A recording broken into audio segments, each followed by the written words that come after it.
एक गांव में नीलू नाम की एक साधारण लड़की रहती थी। वह बहुत मेहनती और ईमानदार थी, लेकिन उसकी जिंदगी संघर्षों से भरी थी।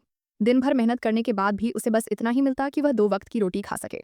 नीलू का एक सपना था। वह अपने माता पिता के लिए एक अच्छा घर बनाना चाहती थी, लेकिन गरीबी के कारण यह संभव नहीं था। फिर भी उसने कभी शिकायत नहीं की। हर रात सोने से पहले वह भगवान से प्रार्थना करती और ईमानदारी से मेहनत करती रहती। एक अद्भुत स्वप्न। एक रात जब नीलू गहरी नींद में थी, उसने एक अजीब सपना देखा। उसके सामने एक दिव्य प्रकाश प्रकट हुआ और उस रोशनी के बीच भगवान नारायण खड़े थे।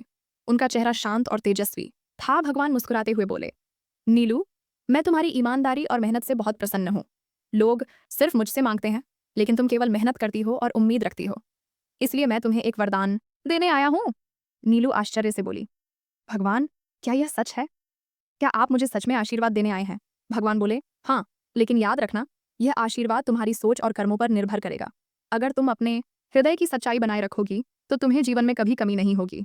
तुम्हारे स्पर्श से जो भी चीज जुड़ेगी, उसमें वृद्धि होगी। बस ये आशीर्वाद लो और अपने कर्म करते जाओ। नीलू ने श्रद्धा से भगवान के चरणों में सिर झुका दिया और कहा, मुझे और कुछ नहीं चाहिए प्रभु, बस मेरा मन साफ और कर्म सच्चे बने रहें।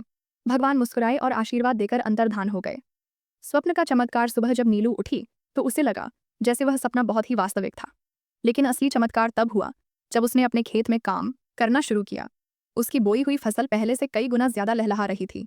जो बीज वह मिट्टी में डालती, वे कुछ ही दिनों में पेड़ पौधों में बदल जाते। गांव के लोग इस चमत्कार को देखकर हैरान थे।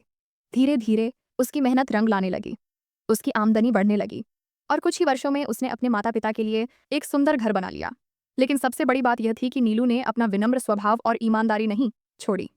स्वप्न की सच्चाई। एक दिन गांव के एक बुजुर्ग ने नीलू से पूछा, बेटी, तुम्हारे पास अब सब कुछ है, धन, खुशहाली, मान सम्मान, लेकिन तुम फिर भी पहले जैसी विनम्र क्यों हो?